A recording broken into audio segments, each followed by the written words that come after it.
So, where do I begin? About a year ago, we received a message on Instagram from a guy named Ben, otherwise known as hipshootfilm. He wanted to look at the differences in architecture and signage between Australia, the UK, the US, and Hong Kong. So, we were shortly introduced to Justin and Karl. And away we went.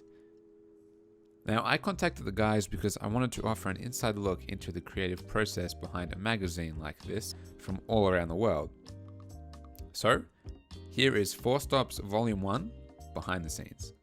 I just wanted to firstly talk about the cover. So that one was taken by Karl, I believe. Yeah. Do you want to just give us a quick rundown if you remember what that day was like, or just that frame? Yeah, I remember that day really well actually, because we went up onto the roof and there was this, like, the view was amazing. Obviously that's what the view was, but there was like this little extra bit that you could climb up to. You had to put your foot on a bike and climb up some iron railings that were put into the wall, and the iron railings were like bending like this. I'm quite a big guy as well, so I was like, so like I eventually got the nerve to go up to that top part. And it just it elevated height by maybe like 15 foot, and it just gave an even better view. So yeah, that was a good day. Yeah, because I gotta say, every time my eyes come across this image, I can't stop looking at it. I don't know if you know what I mean. Maybe it's a bit different because you were the one who took the photograph, but the thing I've always thought was quite crazy about it was just how close the apartment blocks are to those 2 massive cooling towers in the background, which I'm assuming is a power station. Actually, yeah. Yeah, so weird. Like, we drove past that power station in a taxi, like on the way to go there. It's nuts, isn't it? Whereas everywhere else, I think, in the world, pretty much has them in the middle of nowhere. Yeah. Pretty much. Yeah, I'm very, very glad that was the cover as well. I don't know what the other candidates were, Ben, but definitely glad. I think I basically asked you guys to all submit one as to what you thought was your favourite, which could work as a cover. And to be honest, I think this one not only stood out just because of the kind of the negative space in the top half of the frame, which works quite well for putting the title there. Just that sort of image to draw your eye into everything just helps people to, pick it up and draw them into the rest of the zine. So, I thought it was perfect for it, really. Also, Karl, I don't think I'm sure it would be in the message somewhere, but what was this shot on? What camera did you use? What film were you using? If you don't have to remember, I know. It's got to be a Hexar. I think that shot. No, I think it was shot on the Canon A1 with a 50 f1.4. Don't know the film. Possibly. Yeah, I don't know the film. It's possibly like I don't know the film. No, that's right. Something there. I appreciate that. That's all right. So we've got a Canon 50 f1.4. All right, awesome. Yeah. I think for me, the one I immediately go to is the USA cinder block one. I'm not sure if it shows up well. Right. Yeah. It's like the first one on the first page. Yeah. I think about that one actually really frequently because I constantly want to shoot that one over and over again. So it's like this little. I live in a small town. It's a lot easier to tell people I live in San Francisco, especially if you're not local. I'm actually like an hour and a half away from San Francisco, but I kind of live in a rural part of California where we have a lot of farmland. So this is actually like a little house right next to a little orchard. But I always see this little cinder block just spray painted with USA, and I always think about it. And unfortunately, as of late, it's got like a giant pile of like dirt that's kind of blocking it. I'm slowly waiting for like rain to kind of knock it down again. But every time I pass it, I immediately think of like Jason Lee. Kind of that old America kind of look that I kind of strive for whenever I'm not doing street photography. But I think I've taken this same photo maybe like 4 or 5 times, once on an AE1 on Tri-X. I can't remember what I shot this one on, but I know for sure it's portrait of some kind. But like just seeing just the amount of it just feels very rural, and I just really like that a lot about this one. Awesome. Yeah, it's cool. I love the the telegraph poles kind of on the left in the negative space, kind of leading you down towards that sign. It's nicely composed. I think it's really interesting that you've photographed this one on multiple occasions as well. That's fascinating to me. Obviously, I definitely have a spot like that myself, but it seems like this spot actually means quite a lot to you for whatever reason that may be, which is pretty cool. That the fact that it's in here, and that we all have a part of that at home. So yeah, I think that's awesome. I also remember looking through, I guess, a lot of your images, Justin, and just I remember when we were like shortlisting, or just maybe a Google Drive folder went up or something, and just how interesting I guess the landscape is, and just I guess how housing and cars and streets and how they differ to what I see here, and also that impacts on how you guys see it over in the UK as well. And everything's just so different, and it's such a small thing. We don't really think twice about it, but that's why I think something like this is so awesome. So that's probably what stands out to me about it. It's because it's different. That's why I really appreciate it. Yeah, I think that's one of the things that Ian Barnaby Nutt touched on when he got a copy and he kind of did a very quick review of it, and he was saying how he found everyone else's images most striking, but my ones he found quite mundane and boring because that's what he's used to seeing. Yeah. So one of the ones that always sticks out to me, which is one of the comparison ones, which is Justin's one of the truck in the driveway, and the little toddler kind of trike in the foreground, and then my one of like a very British council house with a souped up Vauxhall Astra at the front. Like those two images just, I think, very much represent like the differences in location between the US and the UK anyway. And they were the two that I think he was referring to, just saying that's something he sees every day, and that seems quite exotic in comparison. So I'm glad it got through to some people in terms of making those comparisons. Well, what was that? What's the model of the car that you said? Because we call those ones, we have a lot of them here, and they're Holden Astras. That's what we call them. Oh, it's probably the same brand. I think Vauxhall leased the same brand to everywhere else. Yeah. So here it's Vauxhall, in Europe it's Opel. So yeah, I think that's it. We have that here. Yeah, probably not. I'm guessing not. You guys, you need the bigger cars over there. Yeah. It's the pickup truck. Yeah. I like the flag in that image as well. If you notice the flag on the house on the left. Yes, yeah. That is a little bank of houses which is in my village just around the corner of me. And again, it's one of those spots that I've photographed a few times from different angles and all the rest of it. And there's always some sort of very patriotic stuff outside. Like obviously with everything at the minute, there's they're flying, which is all for the right reasons, flying NHS flags and everything else. But there's always an England flag or a British flag or anything like that just outside. It's it's quite. It's just in the middle of this huge estate that I walk through when I'm walking my dog. It's just one that I always stop by and go, oh yeah, I should take another photo of this. It's because it's so. I think it's quite a long stretch of houses as well. So it's one of those ones that I always see as a challenge to try and capture it. Like if I've got a different lens with me or something different, like how I can make it different, I guess.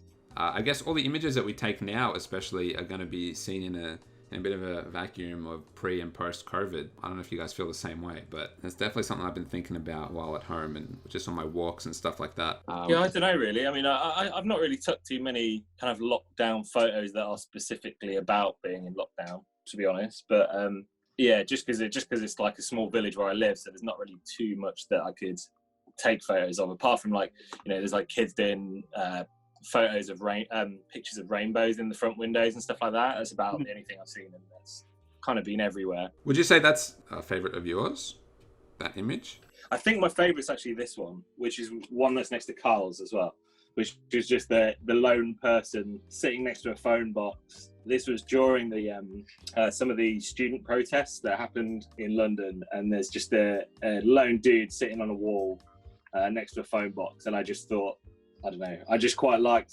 him being so small compared to something so grand and huge, and then juxtaposing that with Karl's lone guy at a temple. I think it's a monk, right? or is it just a person? Nah, it's just a tourist at the Shaolin Temple. Oh, cool.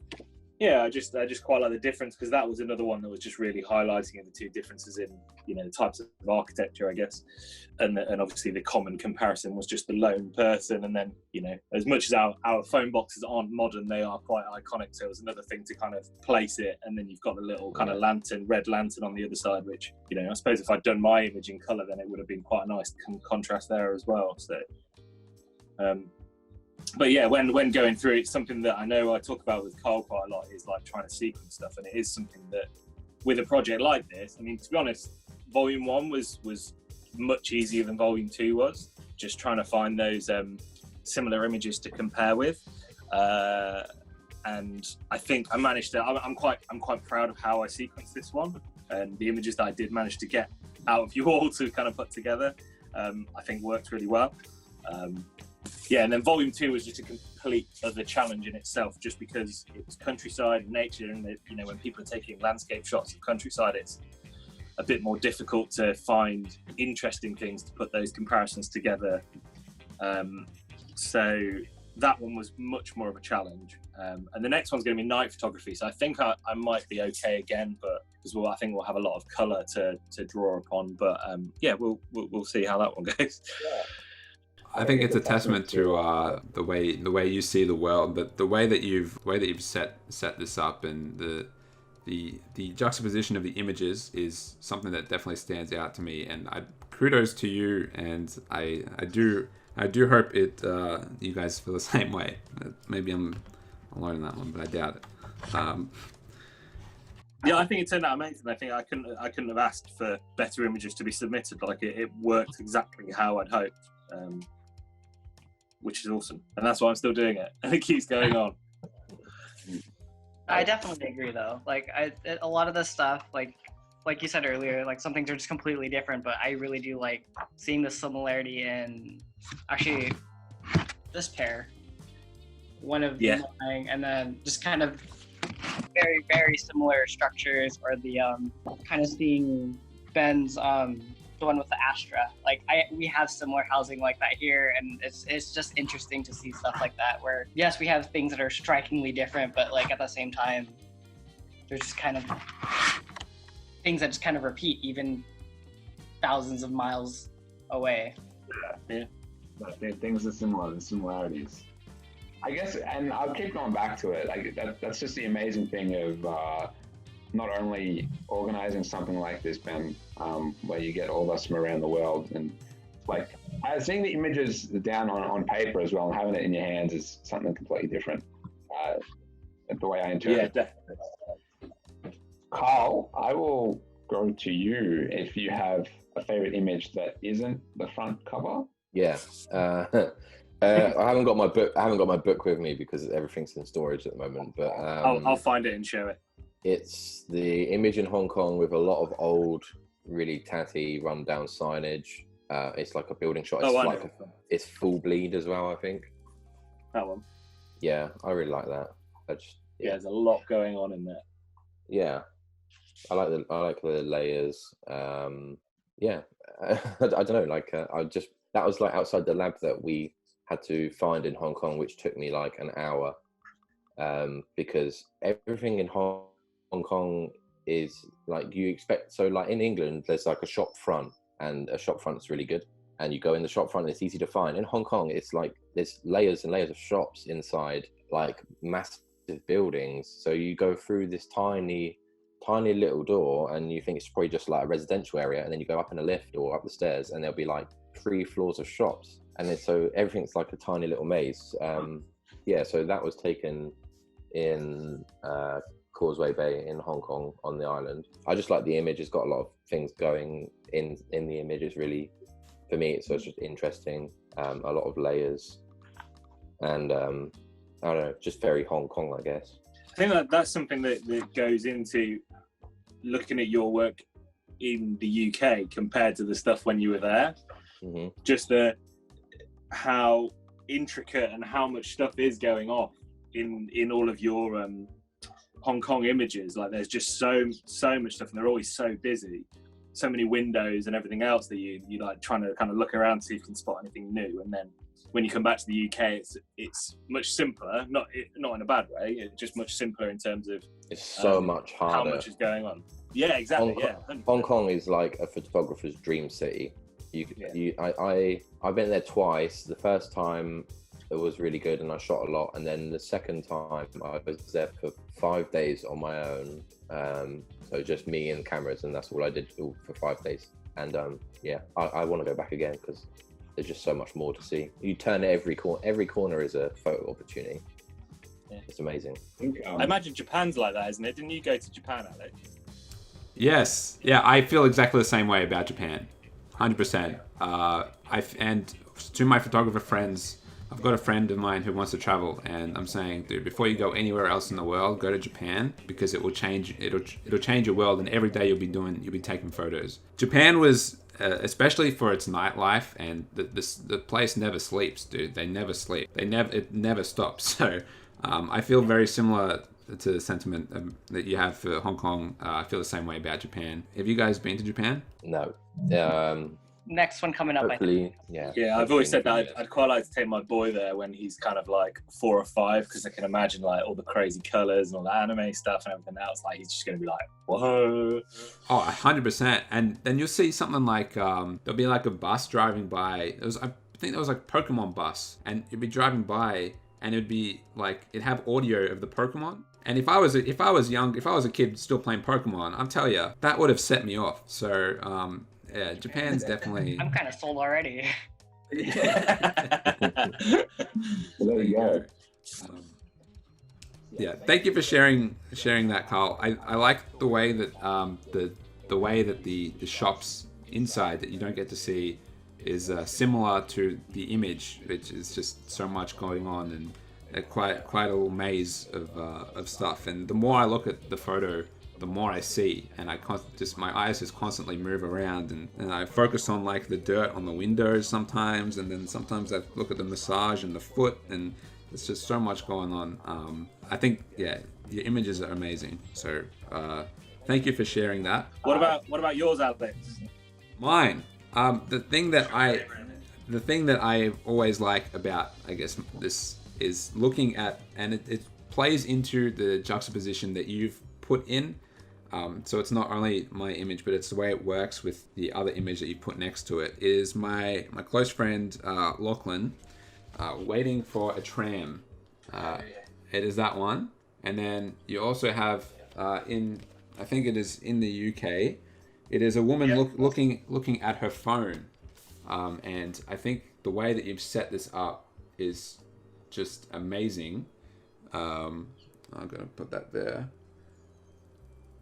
Yeah, I don't know if you guys saw the video, but we actually shot that on my Yashica Flex, and we used Cine Still. And I remember we had a problem with my camera because I couldn't, a bit stupid, couldn't get the counter to go back to 0. And there's actually a button that you press, but I didn't do my research, and I didn't know that there was a button to press to set the counter back to 0. So we'd have to put our finger in it and like wind it back all the way, trying to get this thing to click. Long story short, we actually filmed 2 whole videos, and then half the images didn't come out. And so then we had to film the same video a 3rd time. And that's when this came out. And I thought I missed the shot, and we quickly had to set it up. Got him to look at his watch, and the tram went. And I thought I stuffed it up, but I didn't. Yeah, so that is. That's what I think. I think a lot of your ones that came in, a few of the kind of the night ones were all from that same video, and I'd watched that video as well, so I could relate to all these photos because I'd seen where you'd shot them and everything else. So, because I mean that one as well, which I think's from the second night, right? Yeah, it is. Putting that one with Karl's on, which I did intentionally. And there's a center page as well, because it's the one that always falls open on. Yeah. And it makes it quite misleading to the reader, because they will naturally think that this might be Hong Kong. Yeah. So I put it with another Hong Kong image just to be like, well, maybe it's not Hong Kong. Well, we shot that in Box Hill, and Box Hill is known for being turned into a second city of sorts, and it is essentially Melbourne's Chinatown. It is almost, the fact that you put them next to each other, those images, I that's brilliant because it is essentially it is our local Chinatown. Just quickly, the image that you took that is next to this one here. I don't know if what I'll say is that it works so perfectly that I almost thought you flipped the image. The only thing is that is a 35mm portrait frame. So I have obviously cropped the top part. Yeah. You usually get the top part of the building and stuff on my shot. So you get the full kind of fire escapes going up and everything else. But yeah, no, it's not. It is as is. Yeah, actually, with that, like this pair, it does feel very cinematic, almost movie-like. How maybe I'm the romantic type, I don't know, but like it feels like star-crossed lovers. Just on parts of town. And they're waiting for each other. When it came through, as I say, it's just like trying to find those little bits in the image that do relate and can almost, if they can tell a story together, then great. If they're just, comparing leading lines or flags or like specific signs or whatever, then, I was going to take whatever I was given. Yeah, well, I think it's also the fact that it's black and white and color as well. There's something else going on there as well. There's a few things that you could focus on. Yeah, I know there's a bit of a... One of the things that when it came out, people said, people would always go, it is in black and white and colour, as though like you can only do one or another in a zine. And I was like, it's fine. Like the whole point is that we are, differentiating not only between all of our work, but also the place that we live. So if someone chooses to shoot black and white, I think most of my images black and white are fine. And someone else only shoots colour, that's totally fine. Like there's still comparison to be had in there. So that was quite an interesting first comment that came out that I read about, and I was like, I don't think it really matters just because it's 4 different photographers. So. Yeah, I didn't know that there was a like an elitism or like a rule or or like no, you can't just have black and white or just color. It has it's an odd one. I don't know if you can see it, like this hot mess of like photos, but I'm actually laying out for a trip I did in October when I was in New York. Oh, cool. And I was split, so I brought Tri-X and Kodak Vision 500T, and I was like, ooh, I don't know if I want to do. I was really on the fence about doing a mix, and I don't know if it's unspoken rule, but I actually did have that issue. It was like, I don't know if I need to just do black and white because that's what I normally do, or is it okay to mix? Mixing it both, and I think it looks okay right now. No, that's cool. I find it a bit more interesting because it's one of those things where I think it depends on what the zine is about and what the content is like, how well it works together. And if it is just you showing a body of your work, then it doesn't matter. But if it's like a focused project where you're like, this needs to be bright and colourful for the whole thing, then also that makes sense. It's like it's entirely down to you at the end of the day. It's a representation of your work, so you do what works. And I guess at the end of the day, there's no right or wrong. It is, it's all the creative decisions are all down to you. So Ben, I'm just curious. Then you're doing the third the third 4 stops is nighttime, right? Yes. So do you have someone doing black and white? No, but well, I don't have anyone specific doing black and white, but I imagine there might be some in there. But we'll see. I've got a couple of quite nice, actually, black and white at night, amazing in the rain out on the street. So I've already got a couple that are in my kind of short list of shots, which are, there's an old, you might have seen it before, Karl, but on Great Windmill Street in Soho, there's an old table dancing club, and it says table dancing in huge neon letters down the side of the building, and it looks incredible. But it's due for demolition, so that's going to be gone soon. But before they turn the lights out officially, I got a quite nice photo at night when it was raining in black and white, with that whole street kind of all lit up, which looks quite cool. So. That's a black and white one that's on my short list. But yeah, black and white's not always great for nighttime, but I think if it's wet, then it can work. If it's wet, then it can work. All right, that's a nice little, nice little catchphrase. Can we go with that? All right. Yeah, take from that what you will. Yeah. How many copies do you still have, if any, available? Well, I think I'm down to about of this because basically I printed 50 copies of Volume 1 originally, and then did another 25 when I released Volume 2. Yes.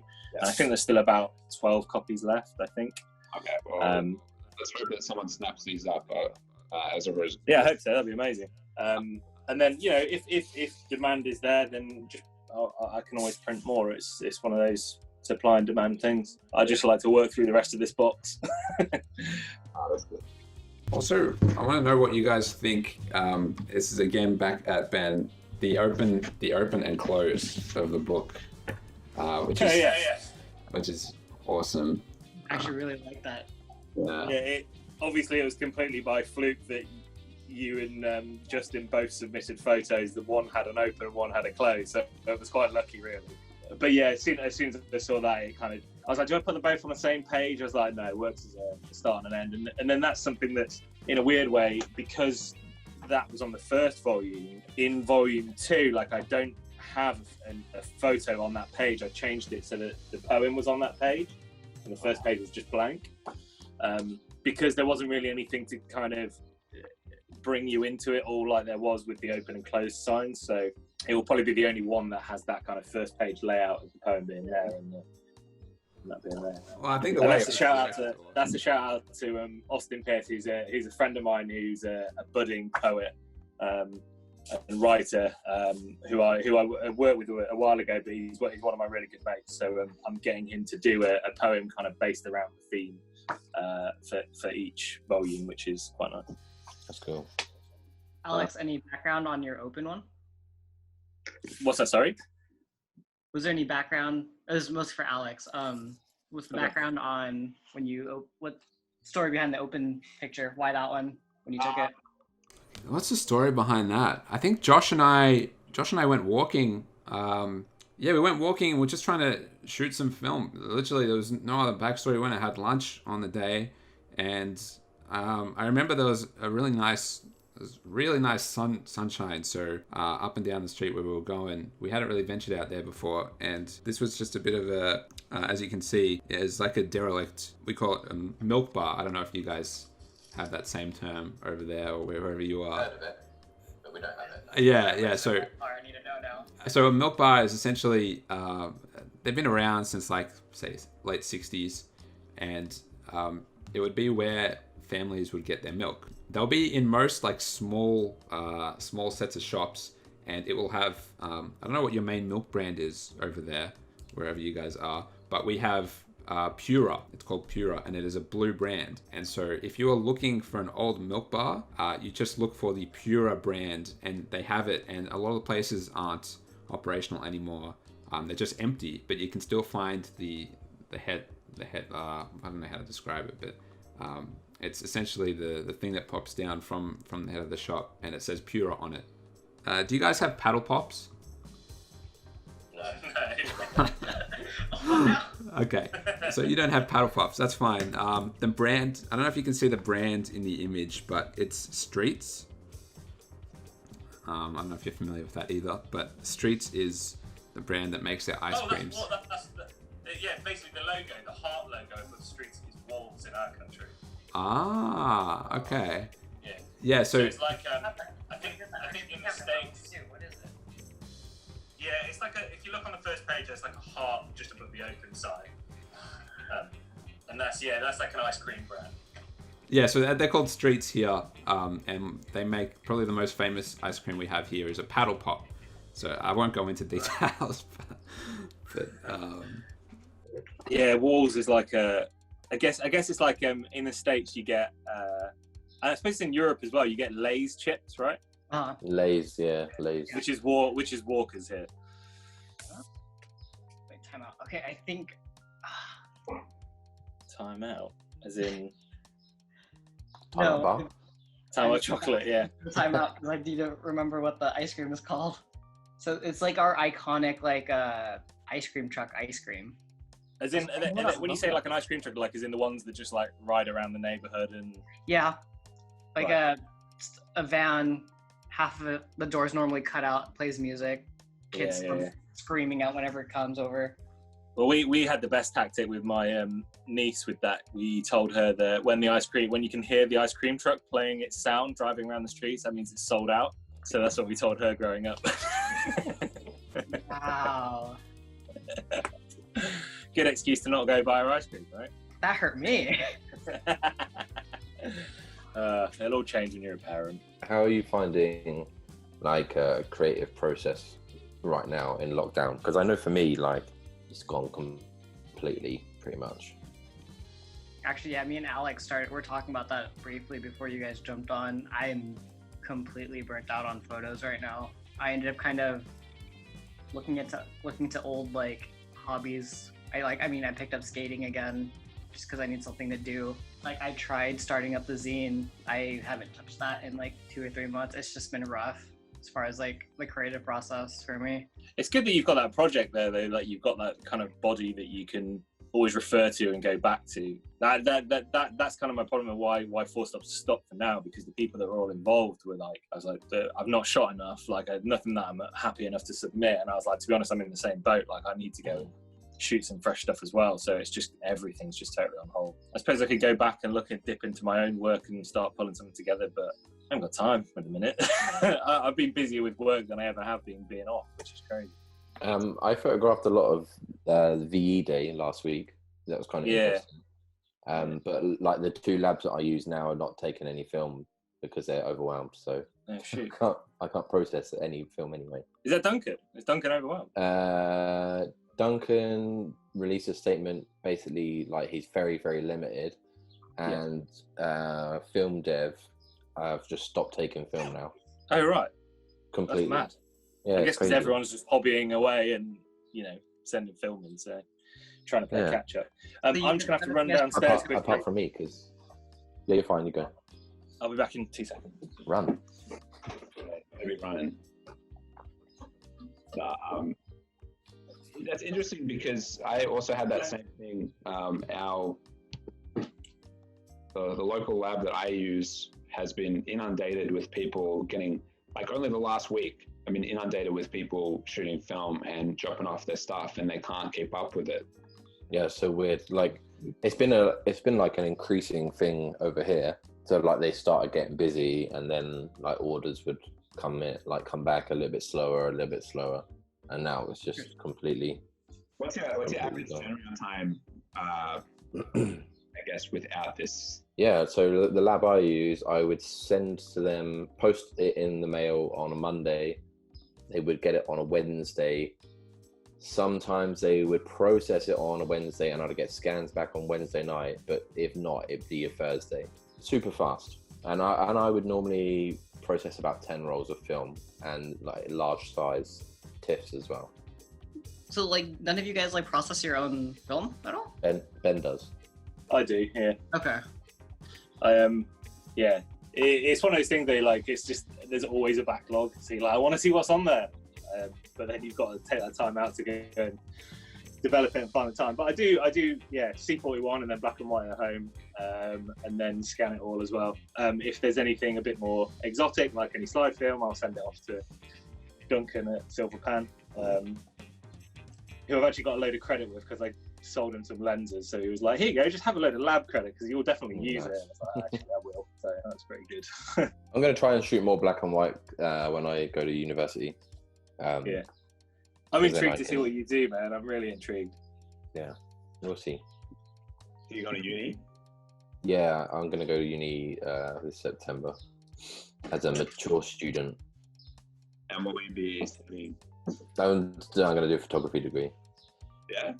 Yeah, it's just basically it's just a means to get a degree because then I'm going to go teach in Japan on a degree. So just so the way I see it is that hopefully I learn something new, but also I get like access to a dark room. They have the Hasselblad 500 for rent. They have a RB67 and a load of other cameras to rent as well. So I won't have to invest in any cameras until you want it for yourself. Until I want it. I don't know. Can't afford a Mamiya 7, so what am I supposed to do? But I've heard they're also finicky. Like you spend that much and you're not even guaranteed something that'll work for a long time. This is a problem with electrical cameras, isn't it? Yeah, that was my thing, because I recently rebought Hasselblad, and I was in two minds. There was like I started talking to Karl about it. I was like, oh, this is Mamiya 6 coming up. And I was like, I'd quite like it just because it's nice and portable and changeable lenses and stuff like that. And then read more into it, and it was just like, yeah, it will probably die in no time. Like, given the price that it was at, like I talked to Piero from PPP Repairs, and he was just like, I wouldn't touch it if I was you. I definitely wouldn't. Yeah, I had a friend that was shooting can't remember if it was the 6 or the 7, but I think on the several occasions that we shot together, I think maybe 4 or 5 times he had issues with it, and it was like, ugh. And it was it was a nice camera for sure, but like. See, my university, they had, I think, 5 of them, and they would let you take them out. I remember I think it was second year, you had to shoot 120, and they had just a Mamiya 7 kit, and they were like, we all have to use this at some stage. You take this out, and I remember walking around with this big thing. I'm thinking they should not have allowed me to take this with my own hands. This is risky business, but yeah, I think the access to the darkroom, especially at a uni, is probably is a very good perk. And they take like good care of those darkrooms, man. The chemicals and everything is like replaced and replenished so often. It's awesome. But as to whether you learn something, that's another thing entirely. Oh yeah, for sure. I'm not under any kind of thing that I may or may not benefit from it. I don't know. But yeah, the darkroom's there. I think if you're doing an arts degree anyway, it's more in a weird way about exploring what you want to do and just trying other things out, isn't it, really? And it's like experimentation phase for yourself, especially if you're going in like you are with a body of work under your belt already. It's like, let's use this time to see what else I can do. Yeah, for sure. I have also considered, because I finished my degree start of last year, and I've just been dwindling around shooting and still working at the supermarket, but I plan on going back and doing a master's just so I can start teaching, because I think that's a good fail-safe. Yeah, but I think teaching in Japan, man, that should be something very exciting for you. Are you gonna be teaching like photography in Japan, or are you? No, I'm gonna teach English. We're gonna go teach English, like to little kids, basically. Who is it? My God, living in Japan would be absolutely unreal. If you like kids, and you can be like an entertainer and a good English teacher, then anyone with any kind of degree can go and do it. You're making me think some stuff now. Yeah, you should check it out. You can do like a TEFL course. They're like really cheap, and then you normally would find like an agent. And then they'll set up everything, visas, all the legal routes. And you can do it on a fine art degree or whatever type of degree. Because there's so many people that need to be. There's still copies of 4 Stops Volume 1 and Volume 2 available on www.hipshootfilm.com. And I'm hipshootfilm pretty much everywhere, so go have a look. And Karl, I can't wait to see more of happens with you and your any more plans. Like, is there going to be another billboard, or is there anything else happening there? Or? Yeah, so the billboard thing is all like a temporary thing. So I think it's going down this weekend or on Monday or something like that. But yeah, I still have all of the work that I shot in China and Hong Kong, because I was supposed to kickstart a hardcover book around now, and obviously decided that it's probably not a good time to ask people for money, so I'm just going to push it into next year. Yeah. So. All right, so I have to keep our eyes peeled for that one. Yeah, be a while, yeah, but yeah. That's awesome. And Justin? I'm kind of in a similar boat. I'm just working on my New York zine. I was supposed to have it all laid out and done in April, but I'm just kind of pushing it out now. Yeah, I guess just keep an eye out for Subway Ghost coming soon. in the foreseeable future. Subway Ghost. That's got me intrigued. I like that name. Yeah, it's cool. How about you, Alex? What's going on? When's the next decaf video dropping?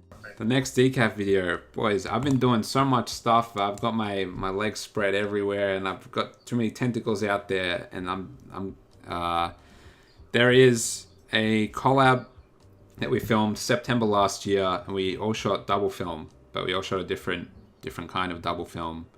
That will be coming out hopefully in the next 2 weeks. Then obviously something I can do here with this one as well. And I'm making a video currently on my Yashica Flex, which I purchased in Japan. Just going to talk about my little love affair with 6x6 and how I'm cropping everything into square format these days, because for some reason it's affected my vision or something. I don't know. But otherwise, just trying to stay sane, really. Yeah, if that's possible. I just want to say a big thank you for you guys all hopping on and taking time out of your day to join me on here. It's been an absolute pleasure to meet you all face to face, or somewhat relative, virtual face to face. I hope. And thank you all for taking part as well and being involved with the project and being the first one to kind of, really hit it off and set the project going.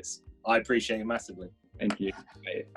I can't say kind enough words about you all, especially getting me on board to do this as well. So it's just been a pleasure, and hopefully we can work together on something again soon. You guys all take care of yourselves and stay safe, and I'm looking forward to talking to you guys again. Okay? You take care of yourselves. Cool. Great, take it easy, guys. All right. Thanks. I'll see you later, guys. Thanks, guys. See you later. Yeah. Bye, everyone. Bye.